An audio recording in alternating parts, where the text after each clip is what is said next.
आज आपकी मुलाकात एक ऐसे शख्स से कराते हैं जिसका कहना है कि वो जब से होश में आए कभी भी उसने अनाज का दाना तक नहीं खाया।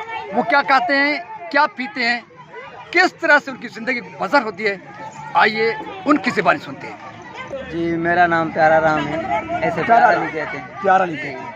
आप कहाँ से हो? हम नोडेरो शहर के रहने वाले हैं, जिला लाड़काना तालुका रोहतदेरो। अच्छा, आपकी उम्र कितनी है? हमारी उम्र है 22 साल।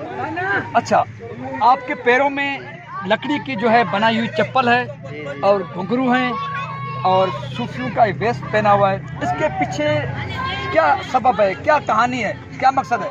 बस मकसद यही है कि इंसानों को जो आशिक करते आए हैं, जैसे कि भेटाई सरकार और बुल्ले शाह, ये हर किसी आशिक को अपना डाइज दिया हुआ होता है।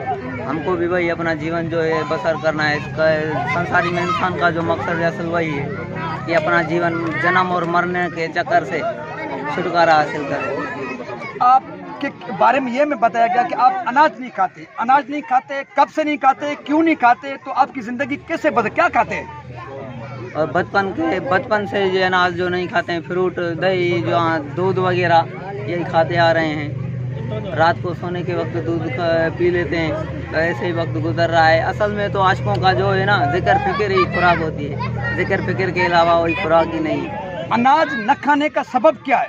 अनाज ना खाने का सबब यही है, अनाज इंसान में जो है ना शोहवत पैदा करता है। अनाज वो चीज़ है जो इंसान खाता है तो उसका नफ्स जो है ना बलवान हो जाता है, ताकत मिल जाती है। अनाज ना खाने की यही मकसद है कि इंसान का जो है हमारा नफ्स वो कम होगा, हमारे नफ्स को ताकत जो गज़ा है वो कम मिलेगी। अच्छा, अनाज का ये आप कर रहे हैं, आपके बाप और दादा और अजदाद वो भी करते थे? नहीं, वो नहीं करते थे, वो भी फकीरी करते थे, फिर उनमें कम थी, वो भी इतने पसंद नहीं थे, रोटी खाते थे, सब खाते थे। लेकिन हमने सोचा कि इंसान का मकसद क्या है, मकसद यही है कि जन्म मरण के चक्कर से मुक्ति हासिल करे और ये इंसानी मनुष्य चोला जो है वो जैसे पवित्र है मालिक के रूप में, उसे पवित्र भेज दे। अच्छा, आप शादी करेंगे, आपकी ज़िंदगी ऐसी बसर होगी, उस हवाले से आपका क्या कहना है?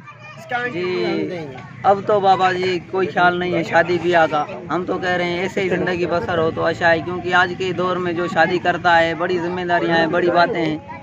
अच्छा, लकड़ी के बने हुए चप्पल, घुंघरू और ये जो है जो आपको वेश पहना हुआ है, इसके पीछे क्या कहानी है? इसके पीछे यही कहानी है कि एक साधु का वेश जैसे होता है, पूजुदासीन आश्रम जो है उनके साधु का, हमारे बड़े बड़े साधु जो होके आए सबका यही गेड़ू का भगमी का वेश होता था।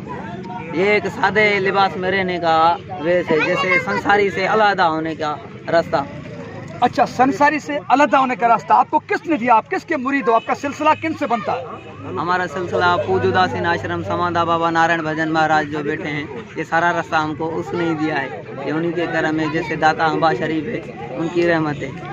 क्या पैगाम देंगे आप दुनिया को? हम दुनिया को यही पैगाम देना चाहते हैं कि जिसके लिए इंसान का जन्म हुआ है वही काम करो और वही कर्म करो, अच्छे कर्म करो, अपने 4 दिन ज़िंदगी के अच्छे बिता के जाओ।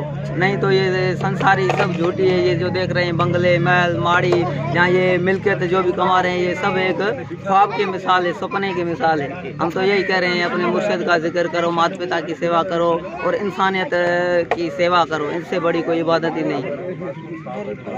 चप्पल, घुंघरू पाँव में और फकीरी वेश में ये जो नौजवान है जिसने ज़िंदगी में जब से वो होश में आया वो अनाज नहीं खाया है, वो उसका कहना ये है कि वो शादी करने का भी इरादा नहीं रखते और दुनिया 4 दिन की है। सब मोहब्बत के साथ रहें, प्यार के साथ रहें और अनाज खा के मौज मस्ती आती है इंसान में, शहवत आती है, फिर इंसान बिगड़ता है, इसलिए वो अनाज नहीं खाता। इस नौजवान के जज्बात थे, उनकी सोच थी और ये दुनिया से मुख्तलिफ नौजवान था की राइश जो है लाड़काना ज़िले से वाबस्तगी है। आज वो शिकारपुर एक इवेंट में आए थे, उनकी लाइफ, उनकी गुफ्तगू आपके सामने रखी। अपने मेज़बान सुल्तान रिंद को दीजिए इजाज़त। खुदा हाफिज़।